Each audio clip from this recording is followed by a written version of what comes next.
दोस्तों, भगवान श्री कृष्ण ने बताया ये 3 आदतों वाली स्त्रियां अपने पति को मरता हुआ छोड़ जाती हैं। नमस्कार दोस्तों, स्वागत है आपका एक बार फिर से हमारे YouTube चैनल धार्मिक ज्ञान में। दोस्तों, यदि आप अपने लाइफ में कुछ नया सीखने की चाह रखते हैं तो आज ही हमारे चैनल को सब्सक्राइब कर लें और पूरी जानकारी पाने के लिए वीडियो के अंत तक बने रहें, क्योंकि अधूरा ज्ञान विष के समान होता है। दोस्तों, एक समय की बात है, भगवान श्री कृष्ण गंगा मैया के किनारे अपने सिंहासन पर बैठकर मन में कुछ विचार करते रहते हैं। तभी उनकी प्रिय राधा रानी वहां पर पहुंच जाती हैं और राधा रानी कहती हैं, हे प्रभु, आज हमारे मन में कुछ जानने की जिज्ञासा उत्पन्न हो रही है। तभी भगवान श्री कृष्ण कहते हैं, हे प्रिय राधा रानी, आपके मन में क्या जानने की जिज्ञासा उत्पन्न हो रही है? आप आपने प्रश्न निसंकोच होकर पूछ सकती हैं। तभी राधा रानी कहती हैं, हे प्रभु, मेरे मन में यह जानने की उत्सुकता बढ़ रही है कि वह कौन सी चरित्रहीन स्त्रियां हैं जो अपने पति को मरता हुआ छोड़ जाती हूं। तभी भगवान श्री कृष्ण कहते हैं, हे प्रिया राधा रानी, आज आपने संसार के कल्याण हेतु बहुत महत्वपूर्ण प्रश्न किया है मित्रों। तभी भगवान श्री कृष्ण कहते हैं, हे प्रिय राधा रानी, इस प्रश्न को बताने से पहले हम आपको एक प्राचीन काल की तंत्र महत्वपूर्ण कथा सुनाते हैं। और हे प्रिय राधा रानी, जो लोग इस कथा को ध्यानपूर्वक पूरा सुनते हैं उन्हें यह पता चल जाता है कि आज के कलयुग में वह कौन सी 3 आदतों वाली स्त्रियां हैं जो अपने पति को मरता हुआ छोड़ जाती हैं। मित्रों, फिर आगे भगवान श्री कृष्ण कथा को आरंभ करते हैं और कहते हैं, हे प्रिय राधा रानी, प्राचीन काल की बात है। एक नगर में कल्लू नाम का एक सेठ और उसकी पत्नी रहा करते थे। वह अपने राज्य में बहुत दूर दूर तक मशहूर था। उनके घर में खाने पीने की कोई कमी नहीं थी। प्रतिदिन उनके यहां अतिथि आते थे। वह सेठ उन सभी अतिथियों को प्रेम पूर्वक घर में ले जाकर आसन पर बिठाकर भोजन कराया करता था। मित्रों, उस सेठ के घर में एक तोता घोंसला बना करके रहता था। वह तोता बड़ा सीधा और निक किस्म का था। सेठ की पत्नी उसे बहुत प्यार करती थी। वह प्रतिदिन उसे खाना पानी दिया करती थी और तोता उसे खाकर सैर को निकल जाता था और शाम को आकर आराम से सो जाता। इसी प्रकार उसका जीवन आराम और सुख शांति से व्यतीत हो रहा था। एक दिन तोता खा पीकर सेठ जी के घर के सामने एक पेड़ पर बैठा हुआ था कि तभी एक कौवा वहां से गुजरता है। तभी उस सेठ के घर से भोजन की महक जब कौवा की नाक में आई तो उसको बड़ा अच्छा लगा। वह मन ही मन कहने लगा, अरे वाह, इस घर से क्या खुशबू आ रही है, और घर में तो तोता का घोंसला भी दिखाई दे रहा है। कौवा मकान के सामने ही उसी पेड़ पर बैठ गया और सोचने लगा कि इस तोता ने तो सेठ के घर में ही अपना घोंसला बना रखा है। यह तो खूब अच्छे अच्छे पकवान खाता होगा। इस तोता से मित्रता करनी चाहिए। अगर इससे मित्रता हो गई तो बढ़िया बढ़िया खाना खाने को मिलेगा। मुझे तो 7 जन्मों तक ऐसा खुशबूदार खाना नहीं नसीब होगा जो मुझे यहां होगा। यही सोचकर वह कौवा तोता के बाहर जाने का इंतजार करने लगा। उसकी भूखी नजरें मजेदार खाने पर जमी हुई थीं। मित्रों, आगे भगवान श्री कृष्ण कहते हैं, हे प्रिय राधा रानी, कुछ देर बाद जैसे ही सैर करने के लिए तोता वहां से उड़कर गया तो कौवा उसके पीछे पीछे उड़ने लगा। जब कौवा तोता के पीछे लगातार उड़ रहा था तो तोता को एहसास होने लगा कि यह कौवा मेरा पीछा कर रहा है। यह तो बड़ा चालाक बुद्धि प्राणी लग रहा है, इससे तो मुझे भगवान ही बचाएं। कौवा लगातार उसका पीछा कर रहा था। आखिर तंग आकर तोता ने पूछ ही लिया, अरे कौवा भाई, तुम मेरा पीछा क्यों कर रहे हो मित्रों? तब तोता की बात सुनकर कौवा हंसने लगा और बोला कि हे तोता भाई, तुम बड़े नेक और गुणवान प्राणी हो। हम पक्षियों में तुम जैसा गुणी और बुद्धिमान कोई नहीं है। बस यही कारण है कि मैं तुमसे मित्रता करना चाहता हूं। दोस्तों, तब तोता बोला, तुम्हारी और हमारी मित्रता कैसे हो सकती है? हम सीधे साधे शाकाहारी जीव हैं और तुम चालाक और मांसाहारी जीव हो। हमारी तुम्हारी दोस्ती कदापि नहीं हो सकती। कौवा बोला, अरे भाई, तोता मांस खाने से कोई प्राणी बुरा थोड़ी ना हो जाता है। और जहां तक सीधा और चालाक होने की बात है तो भैया, सभी एक जैसे नहीं होते। कुछ चालाक और दुष्ट प्राणी तो हर समुदाय में होते हैं। एक के कारण पूरे समुदाय को बदनाम करना उचित नहीं है। तोता कहता है, नहीं भाई, मैं तुम्हारी बातों में नहीं आ सकता। तुम किसी और को अपना मित्र बना लो। कौवा कहने लगा, अरे तोता भाई, हमें तो वैसे ही लोग धुतकारते रहते हैं, क्योंकि हम जरा दिखने में कुरूप प्राणी हैं। अब तुम भी क्या मुझे धुत कर दोगे? मैं तो सोच रहा था कि तुम्हारी संगत में रहकर मुझ में भी कुछ अक्ल आ जाएगी। दोस्तों, यह कहकर कौवा ने ऐसा नाटक किया मानो वह बहुत दुखी हो, बहुत लाचार हो और अभी ही रो देगा।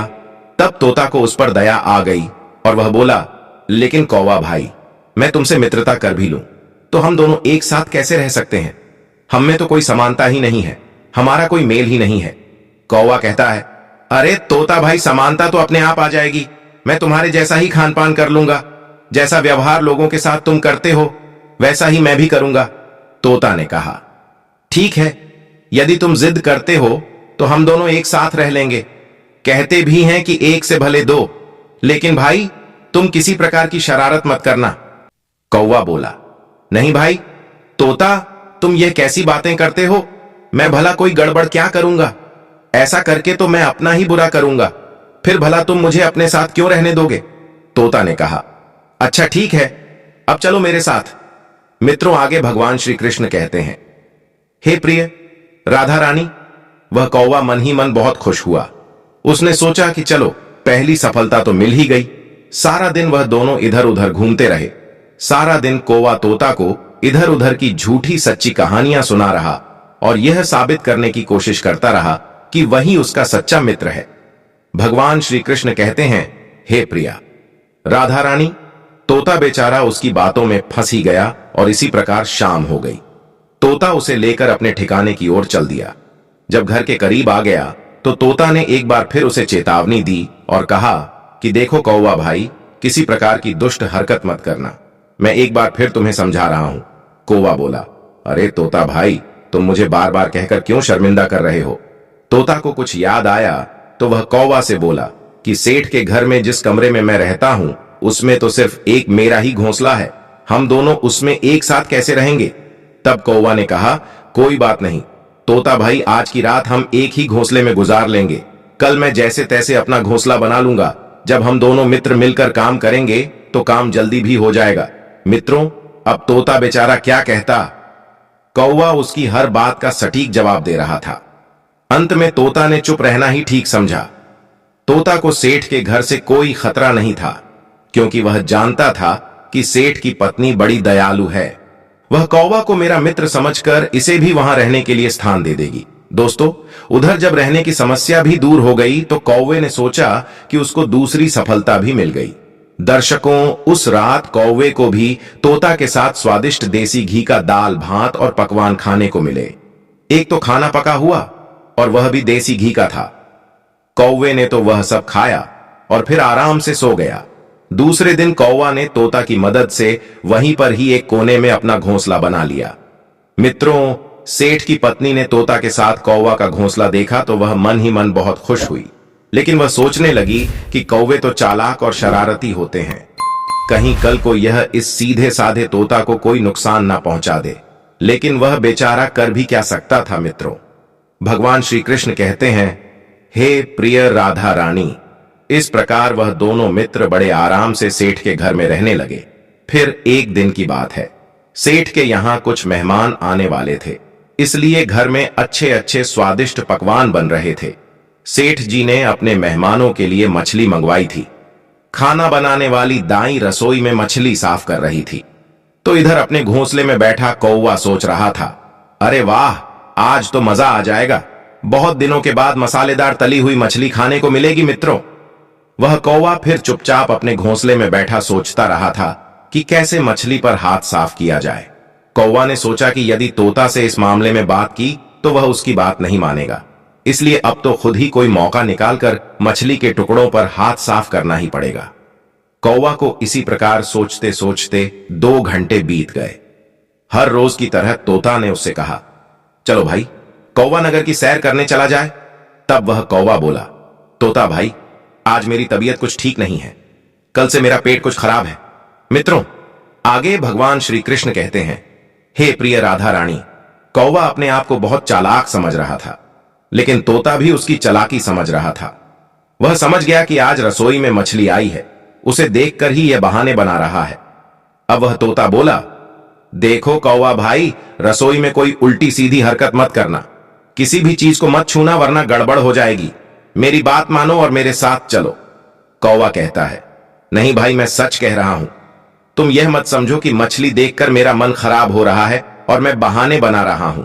मैं सत्य कहता हूं कि मेरे पेट में गड़बड़ है, मेरा पेट खराब है। तोता कहता है, ठीक है, तो मैं ही सैर करने चला जाता हूं, लेकिन जाते जाते फिर एक बार कह रहा हूं कि कोई गड़बड़ मत करना। कौवा कहता है, अरे तोता भाई, कोई गड़बड़ नहीं होगी, मेरा विश्वास करो। कौवा ने बार बार उसे भरोसा दिलाया तो तोता को उसकी बात पर विश्वास हो गया कि यह अब कोई गड़बड़ नहीं करेगा। अब बेचारा तोता अकेला ही नगर की सैर करने के लिए चल दिया। मित्रों, आगे भगवान श्री कृष्ण कहते हैं, हे प्रिय राधा रानी, वह कौवा मन ही मन अपनी सफलता पर खुश होने लगा। थोड़ी देर बाद ही रसोई में खाना बनाने वाली दाई आई और मछली काट पीट कर साफ करने लगी। मछली काटकर उसने मछली को तला और रखकर चली गई। इधर दाई के जाते ही कौवे ने चुपके से टोकरी में से एक मछली का टुकड़ा उठाया और खाने लगा। इसी तरह उसने कई टुकड़े चुराकर खा लिए। अब तो उसका पेट भर गया था, लेकिन फिर भी उसका मछली खाने का लोभ नहीं गया। अब उसने जैसे ही मछली का टुकड़ा उठाया वैसे ही उस पर ढकी हुई प्लेट जमीन पर गिर पड़ी। प्लेट गिरने की तेज आवाज आई, लेकिन कौवे ने इसकी कोई परवाह नहीं करी। वह तो आराम से जमीन पर बैठकर मछली का टुकड़ा खा रहा था।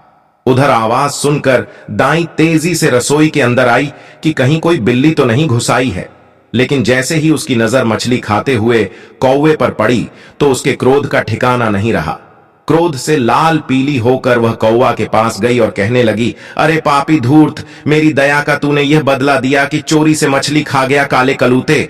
मैंने तो उस तोता की वजह से तुझे अपने यहां रहने की जगह दी और तू मेरा बुरा करना चाहता है। ले, अब मैं तुझे सबक सिखाती हूं। यह कहते हुए उसने कौवे की गर्दन पकड़ी और गुस्से में उसके सभी पंख नोच डाले। कौवा दर्द से चीखता चिल्लाता रहा, लेकिन रसोई में खाना बनाने वाली दाई ने उस पर जरा भी दया नहीं दिखाई और बोली, अब तू यही पड़ा सड़ता रह, लालची कौवे, यही तेरी सजा है। मित्रों, आगे भगवान श्री कृष्ण कहते हैं, हे प्रिय राधा रानी, वह कौवा भय और दर्द के मारा एक कोने में दुबक कर बैठ गया और अपनी करनी पर आंसू बहाने लगा। इधर शाम को जब तोता वापस आया तो कौवे की ऐसी हालत देखकर वह सब कुछ समझ गया कि उसकी गलती की ही उसे ऐसी सजा मिली है। तोता कहता है कि क्यों कौवा भाई, मैंने तुम्हें समझाया था ना कि कोई हरकत मत करना, लेकिन तुमने नहीं माना। शायद तुम नहीं जानते, इंसान को थोड़े में ही संतोष करना चाहिए, लेकिन तुमने लालच में दाई का नुकसान पहुंचाया और दाई ने तेरी यह हालत बना डाली। इसीलिए कहते हैं, थोड़े में सब्र करना सीखो। जो तेरे अंदर नहीं था, तेरे अंदर लोभ लालच सब कुछ आ गया था, सब्र करने की भी शक्ति नहीं रही और तूने ऐसी गलती कर दी कि जिसका परिणाम आज तू बैठा बैठा भुगत रहा है। दोस्तों, कौवा बेचारा करता भी क्या, अब तो कुछ जवाब देने के लायक भी नहीं था। तोता कहता रहा, लेकिन कौवा जो था वह चुपचाप सुनता रहा। मित्रों, आगे भगवान श्री कृष्ण कहते हैं, हे प्रिय राधा रानी, वह तोता कहता है, अरे कौवा, तेरी आदत की तरह ही यह 3 आदतों वाली स्त्रियां जिस घर में रहती हैं, तो वह अपने पति को मरता हुआ ही छोड़ जाती है, जिसके कारण उसका पति जीवन भर दुख भोगता रहता है, जीवन भर रोता रहता है। तब कौवा कहता है कि हे तोता, वह कौन सी स्त्रियां हैं? मित्रों, आगे भगवान श्री कृष्ण कहते हैं, हे प्रिय राधा रानी, अब आप ध्यान से सुनना। फिर तोता कौवा को बताता है कि वह 3 आदतों वाली स्त्रियां कौन हैं जो अपने पति को मरता हुआ ही छोड़ जाती हैं।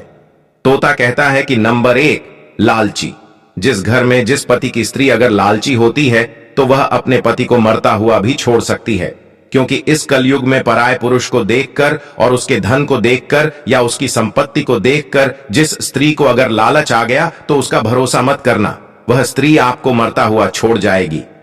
नंबर 2, संतोष न करने वाली स्त्री। जिस स्त्री के अंदर संतोष नहीं होता है, भगवान ने उसे जैसा पति दिया है, चाहे उसका पति अच्छा हो, लेकिन उससे भी अच्छा पुरुष अगर उसकी दृष्टि में पड़ गया तो वह सोचने लगेगी कि हमारा पति तो बेकार है और यह पुरुष बहुत बढ़िया आदमी है, हमें इसी के साथ रहना चाहिए।